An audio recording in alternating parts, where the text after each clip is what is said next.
Hello students, I am Himanshu and I welcome you all on Mental. So students, in our previous class of acid-base and salts, we have discussed about the neutralization reaction, we have discussed about the indicators, and we have also seen the dilution of acid bases. So now let's move further in this chapter, and now we are going to start with a new topic, it's pH. So without wasting any time, let's get started.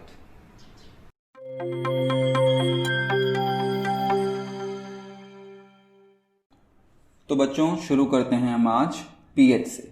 ठीक है बच्चों, अब हम देखेंगे कि pH क्या होता है। ठीक है, इससे पहले बच्चों हमने पढ़ा था कि स्ट्रॉन्ग एसिड और स्ट्रॉन्ग बेसिस के बारे में। ठीक है, स्ट्रॉन्ग एसिड हमारे वो थे जो वाटर में जाने के बाद कंप्लीटली डिसोसिएट हो जाते थे।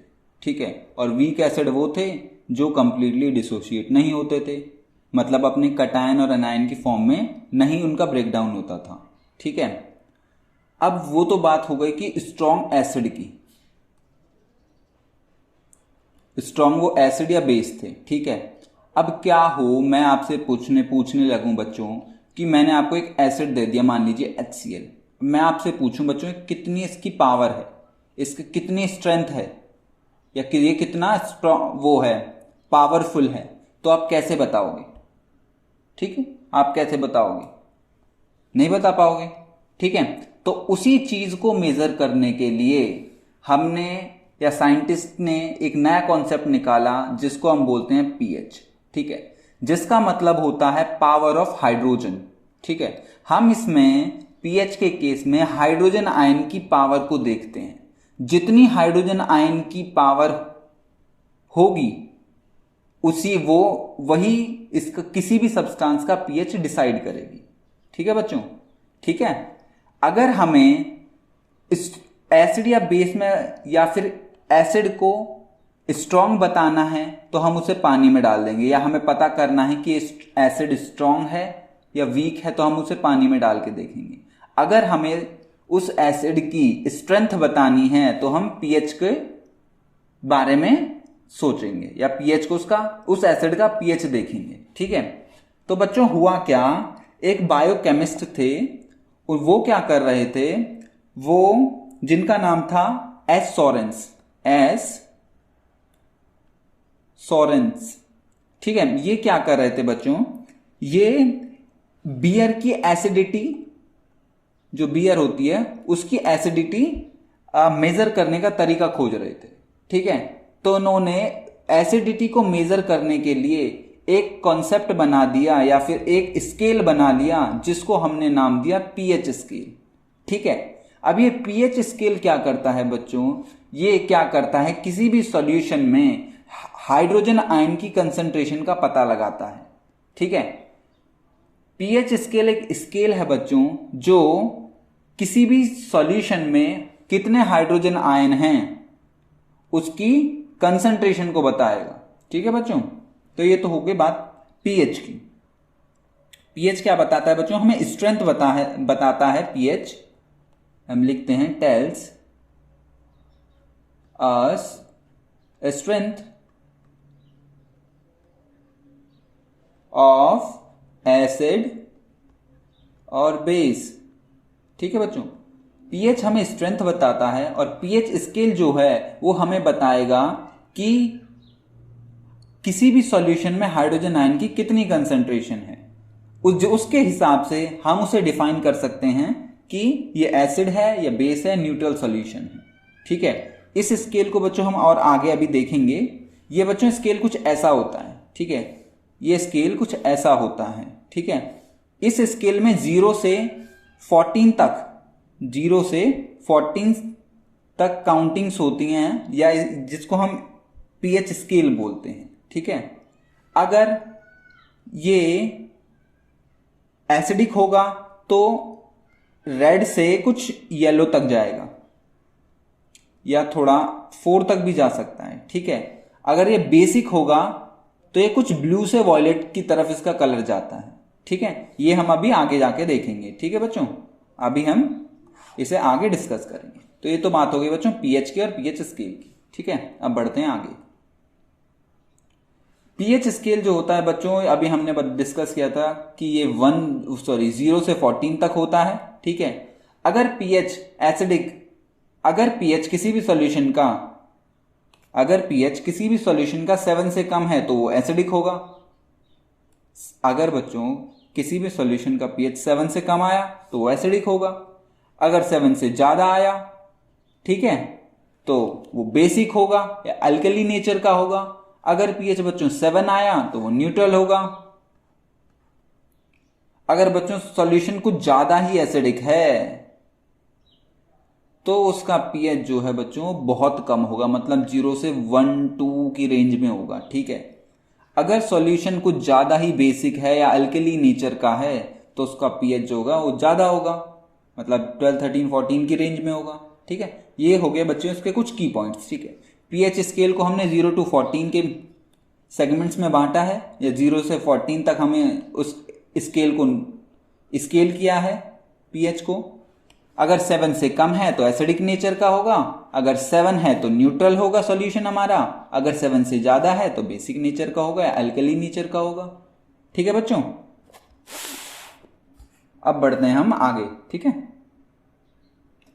अब बात आती है बच्चों universal indicator paper for pH. ये बच्चों यूनिवर्सल इंडिकेटर पेपर जो है ये एक पेपर है जिसको हम पीएच पेपर भी बोलते हैं, इसको हम पीएच पेपर भी बोलते हैं। अगर बच्चों हम इसे किसी भी सॉल्यूशन में डालेंगे तो ये पेपर क्या करता है, अपना कलर चेंज कर लेता है, ठीक है।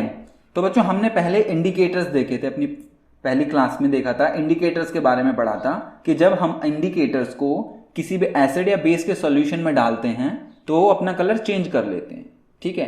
तो आप कहोगे सर फिर हमें यूनिवर्सल इंडिकेटर की क्या जरूरत पड़ी, ठीक है। तो बच्चों हमें इसकी जरूरत ये पड़ी कि उसमें ना होता क्या है कि अलग अलग इंडिकेटर्स होते हैं, हमें अलग अलग इंडिकेटर्स का यूज करना पड़ता है। जैसे फिनोफ्थलीन हो गया, नेचुरल में आ गया हमारा रेड कैबिज हो गया, लिटमस हो गया, लिटमस सॉल्यूशन भी है, ये सब। तो हुआ क्या, साइंटिस्ट ने क्या किया, एक फिल्टर पेपर लिया और एक यूनिवर्सल इंडिकेटर बना लिया। यूनिवर्सल इंडिकेटर बना लिया कि हम इसे किसी भी सॉल्यूशन में डाल लें तो ये अपना कलर चेंज करेगा, ठीक है।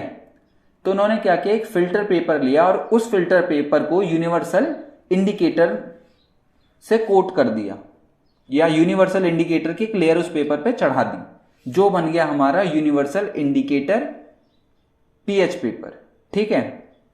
अब क्या होता है बच्चों, जब भी हम इस पीएच पेपर को किसी भी सॉल्यूशन में डालते हैं तो ये हमें उस सॉल्यूशन का पीएच बता देता है, या फिर उस सॉल्यूशन में कितने हाइड्रोजन आयंस हैं उसकी कंसंट्रेशन को बता देगा, ठीक है बच्चों।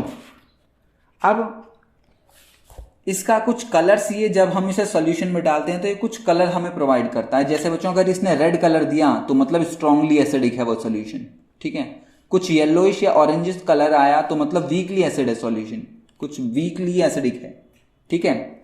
या फिर ऑलिव ग्रीन या कुछ ग्रीनिश कलर आता है बच्चों, या ऑलिव ग्रीन सा होता है कुछ हल्का सा, तो वो न्यूट्रल सॉल्यूशन हो जाएगा, ठीक है। अगर ब्लू कलर आया तो वीकली बेसिक है, अगर डार्क वॉयलेट कलर आया तो स्ट्रांगली बेसिक सॉल्यूशन है, ठीक है बच्चों। तो ये हो गई यूनिवर्सल इंडिकेटर्स की बात, ठीक है। और आप ध्यान रखिएगा कि पीएच, जो पीएच में हम क्या करते हैं, ये पीएच का मतलब होता है पावर ऑफ हाइड्रोजन, ठीक है। हम क्या करते हैं पीएच में, हम किसी भी सॉल्यूशन में हाइड्रोजन आयन की कंसंट्रेशन देखते हैं, ठीक है। और उसे देखने के लिए हम पीएच पेपर का यूज करते हैं। पीएच पेपर क्या है, पीएच पेपर को क्या किया, एक फिल्टर पेपर पर यूनिवर्सल इंडिकेटर से कोट कर दिया तो वो बन गया बच्चों पीएच पेपर। और पीएच पेपर क्या करता है, अलग अलग सॉल्यूशन में जाने के बाद हमें अलग अलग कलर प्रोवाइड करता है, जिससे कि हम पता लगा लें कि सॉल्यूशन एसिडिक है या न्यूट्रल है या बेसिक है, ठीक है बच्चों। अब हम देखते हैं इसकी एप्लीकेशंस के बारे में पीएच की, कि पीएच की इंपॉर्टेंस क्या है हमारी डेली लाइफ में, ठीक है। पहला तो बच्चों यही है कि पीएच हमारे डाइजेशन में या फूड के डाइजेशन में हेल्प करता है, ठीक है। हमारे बॉडी में क्या होता है, हमारे स्टमक में क्या होता है बच्चों, HCl। HCl क्या होता है बच्चों, एसिडिक नेचर का होता है, ये आप सभी को पता है, ठीक है। एसिडिक नेचर का होता है और यही HCl क्या करता है, हमारे फूड को डाइजेस्ट करने में हेल्प करता है, ठीक है बच्चों। और जब ही इस पीएच, हमारे स्टमक का पीएच घट जाता है, मतलब डिक्रीज हो जाता है पीएच, घना या फिर बहुत ज्यादा घट जाता है, तो क्या होती है बच्चों, हमें एसिडिटी होती है। एसिडिटी होती है तो क्या करते हैं, मतलब हमारे स्टमक का पीएच घट गया तो हम क्या करते हैं, एंटासिड्स लेते हैं। एंटासिड्स लेते हैं जो क्या करते हैं, इस एसिड को न्यूट्रलाइज कर देते हैं और हमारे स्टमक के पीएच को नॉर्मल रेंज में ले आते हैं। तो बच्चों डाइजेशन सिस्टम में पीएच का इंपॉर्टेंट रोल है। ठीक है, क्यों रोल है, क्योंकि HCl हमारे फूड को डाइजेस्ट करने में हेल्प करता है और जो कि एसिडिक नेचर का होता है उसका पीएच कम होता है। अगर पीएच ज्यादा ही घट जाएगा तो एसिडिटी हो जाएगी। एसिडिटी हो जाएगी तो क्या होगा, हम एंटासिड्स लेते हैं जो कि हमारे बॉडी के पीएच को फिर नॉर्मल, स्टमक के पीएच को नॉर्मल रेंज में ले आएगा by neutralising the excess of HCl। ठीक है, अब दूसरा है बच्चों, pH change leads to the tooth decay. अगर बच्चों अब पीएच कुछ ज्यादा चेंज हो जाता है हमारे माउथ का तो ये टूथ डिके भी कॉज करता है, या दांतों में कीड़ा बोलते हैं ना, दांतों में कीड़ा लग गया, वो भी ये कॉज करता है। अब ये बच्चों होता कैसे है, अगर हम ब्रश नहीं करेंगे खाना खाने के बाद या रात को, तो होता क्या है बच्चों, हमने फूड लिया, तो हम जब खाना खाते हैं या खाना खाने के बाद तो हमारे दांतों के बीच में ना कुछ शुगर या कुछ कार्बोहाइड्रेट्स जो होते हैं वो हमारे दांतों में अटके रह जाते हैं। उसकी वजह से क्या होता है, बैक्टीरिया इन पे फीड करता है। बैक्टीरिया इस शुगर पे फीड करेगा और फिर क्या करेगा, फीड करने के बाद वो कुछ एसिड्स रिलीज करेगा। बैक्टीरिया शुगर पे फीड करने के बाद एसिड रिलीज करेगा और ये एसिड रिलीज करेगा बच्चों हमारे दांतों के ऊपर। और हमारे दांतों की सबसे ऊपर लेयर जो होती है बच्चों उसको हम बोलते हैं इनामल। ये होती है बच्चों एक व्हाइट कलर की लेयर होती है, उस पर ये उन एसिड्स को सिक्रीट करेगा और ये इनामल मिलके बनी हुई होती है बच्चों कैल्शियम फॉस्फेट की। कैल्शियम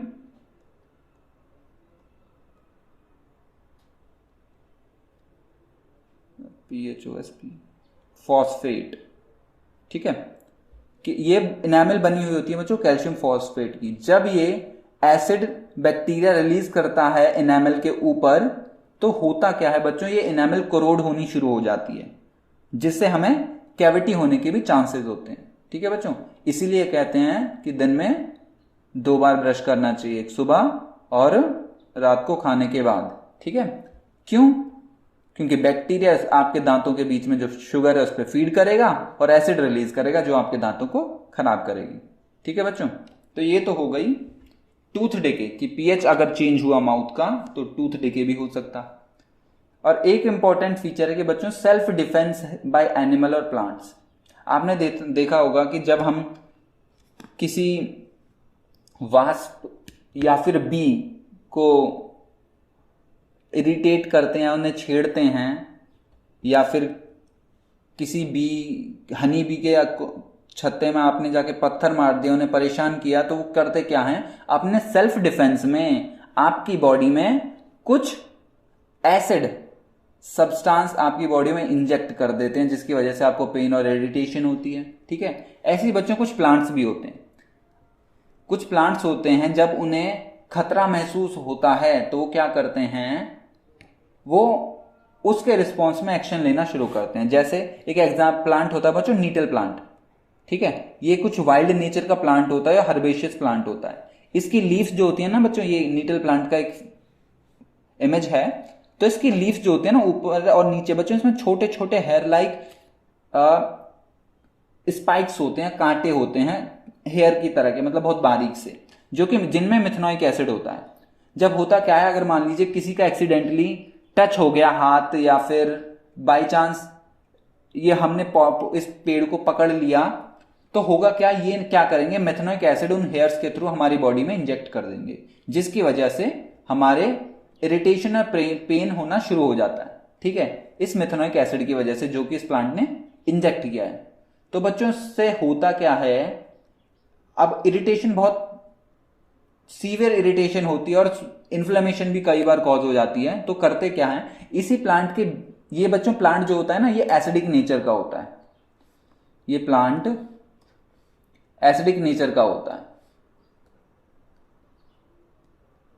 क्योंकि मिथेनोइक एसिड है, वो एसिड मिथेनोइक एसिड अपने आप में एसिडिक नेचर का होता है। तो बच्चों उस एसिडिक को, इस एसिड को या उस इरिटेशन और पेन को हमें क्योर करने के लिए करते क्या है, इसी प्लांट के नीचे एक डॉग प्लांट होता है, एक छोटा सा प्लांट होता है जो कि बेसिक नेचर का होता है। तो उस प्लांट को अगर हम रब करके उस एरिया पे लगा लें तो वो इफेक्ट जो है मिथेनोइक एसिड का न्यूट्रलाइज हो जाता है। ठीक है बच्चों, तो जो ऐसे प्लांट्स होते हैं ना उन्हीं के नीचे एक छोटा सा प्लांट होता है बच्चों जिनको डॉग प्लांट होते हैं और वो बेसिक नेचर का होता है। ठीक है, अगर बाई चांस किसी को इस प्लांट के कांटेक्ट में कोई आ गया है तो क्या करना है कि उस प्लांट की जड़ में एक नीटल प्लांट के जड़ में एक छोटा सा पौधा होगा डॉग प्लांट, उसकी लीव्स को रब करके उस एरिया पे लगा लेना है, अफेक्टेड एरिया, जिसकी वजह से वो एसिडिक इफेक्ट जो है वो न्यूट्रलाइज हो जाएगा। ठीक है, आपके पेन और इरिटेशन खत्म हो जाएगा। ठीक है, तो ये तो बात होगी बच्चों पीएच की हमारी एवरीडे लाइफ में, कि डाइजेस्टिव सिस्टम में भी यूज होता है पीएच का, टूथ डिके में भी है, और सेल्फ डिफेंस बाय एनिमल और प्लांट्स। ठीक है, अब बढ़ते हैं बच्चों आगे। हाँ, अगला एग्जांपल है बच्चों इसका सॉइल पीएच इन प्लांट। ठीक है बच्चों, हमें अलग अलग प्लांट या फिर अलग अलग क्रॉप को कल्टीवेट करने के लिए बच्चों अलग अलग पीएच की रिक्वायरमेंट होती है। ठीक है, तो होता क्या है, अगर मान लीजिए किसी भी जगह की जो सॉइल है वो ज्यादा एसिडिक नेचर की है तो उसे बच्चों हमें न्यूट्रलाइज करना है। मान लीजिए अगर कोई क्रॉप एसिडिक नेचर की सॉइल में नहीं उगेगी तो हमें क्या करेंगे, हम उस एसिडिक नेचर की सॉइल को न्यूट्रलाइज करना होगा, जब भी हम उसी एरिया में कोई क्रॉप उगा सकते हैं। तो उसके लिए बच्चों अगर हमें एसिडिक इफेक्ट है किसी सॉइल में या फिर कोई सॉइल एसिडिक नेचर की है तो उसे न्यूट्रलाइज करने के लिए हम क्या करेंगे, उसमें कैल्शियम हाइड्रोक्साइड या कैल्शियम ऑक्साइड का स्प्रे कर देंगे उस सॉइल पे। ठीक है, और इस प्रोसेस को बच्चों हम लाइमिंग ऑफ सॉइल कहते हैं, लाइमिंग द सॉइल। ठीक है, जो कि एसिडिक इफेक्ट को न्यूट्रलाइज कर देगी सॉइल के और हम उसमें क्रॉप अपनी उगा सकते हैं। ठीक है, ये बच्चों जब करना होता है जब सॉइल का पीएच 4.4 से कम होता है या फिर इसके 4.4 होता है तो उस सॉइल को हम बच्चों एसिडिक नेचर की मानते हैं। ठीक है, अगर सॉइल का पीएच 8.3 से ज्यादा हो जाता है, अगर सॉइल का पीएच 8.3 से ज्यादा हो जाता है तो वो बच्चों कुछ प्लांट्स की ग्रोथ के लिए हार्मफुल होता है। ये पीएच जो है अब कुछ ये ज्यादा ही बेसिक हो गई सॉइल, तो इसकी इस बेसिसिटी को रिड्यूस करने के लिए या इसके इस एल्कलाइन इफेक्ट को रिड्यूस करने के लिए हम क्या करेंगे, उसमें कुछ डिकेइंग ऑर्गेनिक मैटर डाल देंगे, जैसे कॉम्पोस्ट और मैन्योर, जो कि एसिडिक नेचर के होते हैं और इस बेस को एसिडिक नेचर के होते हैं और एल्केनिटी को या बेसिसिटी को सॉइल की को रिड्यूस कर देते हैं। ठीक है बच्चों, तो ये हो गई सॉइल पीएच और प्लांट के बारे में, प्लांट ग्रोथ। ठीक है, ग्रोथ के बारे में पीएच की इंपॉर्टेंस। ठीक है बच्चों, हमने देखा पीएच के बारे में, हमने देखा कि पीएच क्या होता है, पीएच स्केल क्या होता है, पीएच स्केल कैसे इन्वेंट हुआ, और हमने पीएच की इंपॉर्टेंस देखी। और अब हम बढ़ते हैं बच्चों आगे सॉल्ट्स के बारे में। बच्चों हम सॉल्ट्स के बारे में जानते हैं। ठीक है, आप सभी ने अभी पहले पढ़ा होगा कि हम जब किसी भी एसिड या बेस का रिएक्शन कराते हैं, strong acid and strong base जब रिएक्ट करते हैं आपस में तो वो सॉल्ट और वाटर बनाते हैं। ठीक है बच्चों, अब हम सॉल्ट्स के बारे में देखेंगे। तो सॉल्ट जो होते हैं बच्चों वो आयनिक कंपाउंड्स होते हैं कटायन और अनायंस के। ठीक है, कटायंस जो होते हैं बच्चों आपको मैं बता दूं पॉजिटिव चार्ज होता है और अनायन जो होता है ये नेगेटिव चार्ज होता है। ठीक है, ठीक है बच्चों, जब ये पॉजिटिव चार्ज आयन कटायन और अनायन आपस में कंबाइन होते हैं और एक कंपाउंड बनाते हैं उसको हम सॉल्ट बोलते हैं। या फिर सिंपल भाषा में हम समझ लें कि जब स्ट्रॉन्ग एसिड या स्ट्रॉन्ग बेस रिएक्ट करेंगे तो क्या करेंगे, सॉल्ट बनाएंगे, मतलब एक आयनिक कंपाउंड बनाएंगे जो कि सॉल्ट कहलाएगा। ठीक है, ये हमने लिखा है कि salt are the ionic compound form by the combination of bases और एसिड्स। ठीक है, अब देखो बच्चों, कैटायन जो आता है वो बेसिस से आता है और अनायन जो है वो एसिड से। ठीक है, जब हम प्रोडक्ट बनाएंगे ना स्ट्रॉन्ग एसिड और स्ट्रॉन्ग बेस का, तो वहां पे ये होगा। देखो एग्जांपल के लिए मैं बताता हूं कि कैसे कैटायन जो है बेस से आया और अनायन एसिड से आया। मान लीजिए हमने एक स्ट्रॉन्ग एसिड ले लिया HCl और एक स्ट्रॉन्ग बेस ले लिया NaOH। ठीक है, इससे ये बनाएगा NaCl। अब देखो बच्चों, NaCl और प्लस वाटर। Na जो है बच्चों पॉजिटिव चार्ज कैटायन है। ठीक है, तो ये किससे आया यहां पे, Na पॉजिटिव चार्ज है, ये बेस से आया। ठीक है, और Cl क्या है बच्चों, Cl ये आया हमारे पास नेगेटिव है, ये अनायन है, और ये आया हमारे पास एसिड से। ठीक है, तो ये मैंने थोड़ा आपको नॉलेज के लिए लिख दिया था कि सॉल्ट आयनिक कंपाउंड होते हैं जो कि बेस और एसिड के कॉम्बिनेशन से बनते हैं। ठीक है, और हमेशा कैटायन जो है वो बेस से आएगा और अनायन जो है वो एसिड से आएगा। और अनायन नेगेटिव चार्ज होता है और कैटायन पे पॉजिटिव चार्ज होता है। ठीक है, अब बच्चों सॉल्ट्स को हम दो पार्ट में डिवाइड करते हैं। ठीक है, एक तो हम पीएच की वैल्यू के बेस पे और दूसरा है कि फैमिली, सॉल्ट फैमिली के बिहाफ पर। ठीक है, अब पीएच वैल्यू के बिहाफ पे हम सॉल्ट को कैसे क्लासिफाई करेंगे, चलो देखते हैं। तो पीएच वैल्यू के हिसाब से बच्चों हमने सॉल्ट्स को तीन पार्ट में डिवाइड कर दिया, एक तो न्यूट्रल सॉल्ट्स, एक एसिडिक सॉल्ट और एक बेसिक सॉल्ट्स। जो न्यूट्रल सॉल्ट्स होंगे बच्चों वो स्ट्रॉन्ग एसिड और स्ट्रॉन्ग बेस के कॉम्बिनेशन से बनेंगे, जब तो बच्चों न्यूट्रल होगा। स्ट्रॉन्ग एसिड और स्ट्रॉन्ग बेस जब रिएक्ट करेंगे तभी तो वो न्यूट्रल सॉल्ट्स बनाएंगे, और न्यूट्रल सॉल्ट्स का पीएच जो होगा बच्चों 7 होगा। एग्जाम्पल में NaCl और KCl। ठीक है, इसमें बच्चों एसिड होगा हमारा HCl और बेस होगा हमारा NaOH, दोनों स्ट्रॉन्ग है। ठीक है, इसमें अगर हम देखें तो इसमें KOH होगा, पोटेशियम हाइड्रोक्साइड, और HCl होगा बेस, एसिड होगा। अब बात करते हैं बच्चों एसिडिक सॉल्ट्स की। एसिडिक सॉल्ट्स में क्या होता है, यहां पे बच्चों अगर ये एसिडिक है तो मतलब स्ट्रॉन्ग एसिड का रिएक्शन कराएंगे हम वीक बेस के साथ, तो बनाएंगे बच्चों एसिडिक सॉल्ट। ठीक है, स्ट्रॉन्ग एसिड का जब रिएक्शन होगा वीक बेस के साथ तो वो एसिडिक सॉल्ट्स बनाते हैं। क्यों बनाते हैं, क्योंकि बच्चों एसिडिक जो है, एसिड स्ट्रॉन्गर है इसमें दोनों इस रिएक्शन में, तो एसिडिक सॉल्ट बनाएंगे। तो इसका पीएच जो होता है बच्चों वो 7 से कम होता है। ठीक है, इस एसिडिक सॉल्ट्स का पीएच 7 से कम होता है। तो इसके एग्जाम्पल हैं बच्चों ये अमोनियम क्लोराइड और ये अमोनियम सल्फेट। ठीक है, अब बात करते हैं बच्चों बेसिक सॉल्ट्स की। बेसिक सॉल्ट्स में क्या होता है बच्चों, बेस यहां पे स्ट्रॉन्ग होता है और एसिड वीक होता है। ठीक है, पीएच इसका 7 से ज्यादा होगा, और एग्जाम्पल में हमारा आ जाएगा ये क्या, ये है हमारा सोडियम कार्बोनेट, और दूसरा है बच्चों हमारा पोटेशियम फॉस्फेट। ठीक है बच्चों, तो ये हो गए हमारे acidic salts, basic salts and neutral salt on the behalf of pH value. अब देखते हैं बच्चों हम अगला फैमिली के बिहाफ पर। तो बच्चों कुछ फैमिलीज दे रखी हैं, जो हमने सॉल्ट और बेसिस की कुछ फैमिलीज बना रखी हैं। ठीक है, वैसे तो और भी होती हैं, कुछ हमने, वैसे आपके एनसीईआरटी में ये है नहीं, फिर भी हमने कुछ फैमिलीज दिखाई हैं, जैसे सोडियम फैमिली। सोडियम फैमिली के वो सॉल्ट्स होंगे बच्चों जिनमें कॉमन आयन Na पॉजिटिव होगा। ठीक है, जैसे NaCl में Na है, Cl में Na है, इसमें भी NaNO3 में Na है। तो कॉमन आयन अगर सोडियम है किसी सॉल्ट्स की सीरीज में तो वो सॉल्ट फैमिली से बिलोंग करेंगे, और वहीं अगर किसी सॉल्ट दे रखे हैं बहुत सारे, अगर उनमें कॉमन आयन Cl नेगेटिव है तो वो क्लोराइड फैमिली से बिलोंग करेंगे। अगर ये सल्फेट आयन है तो सल्फेट फैमिली से, अगर नाइट्रेट आयन है तो नाइट्रेट फैमिली से बिलोंग करेंगे। अगर पोटेशियम के आयन मिलेंगे हमें तो वो पोटेशियम फैमिली से बिलोंग करेंगे। ठीक है, ये बच्चों कुछ एग्जाम्पल्स हैं, जैसे सोडियम फैमिली में NaCl आ जाता है हमारा, या फिर हम ले लेते हैं सोडियम नाइट्रेट।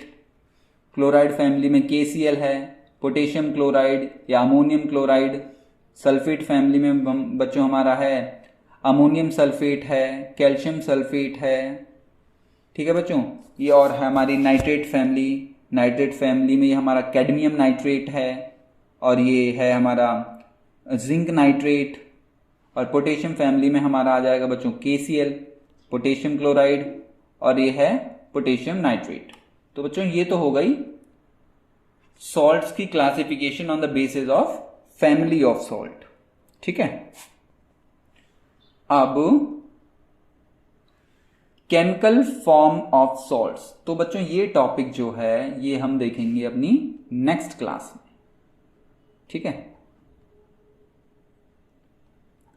आप अभी अपना पीएच से सॉल्ट की क्लासिफिकेशन तक आप अच्छे से तैयार कर लीजिएगा। ठीक है, और अगर आपको कोई डाउट है तो आप कमेंट्स में बता दीजिएगा, हम उसे फिर से अपनी नेक्स्ट क्लास में डिस्कस कर लेंगे। ठीक है बच्चों, सो बच्चों till then bye bye and see you in the next class.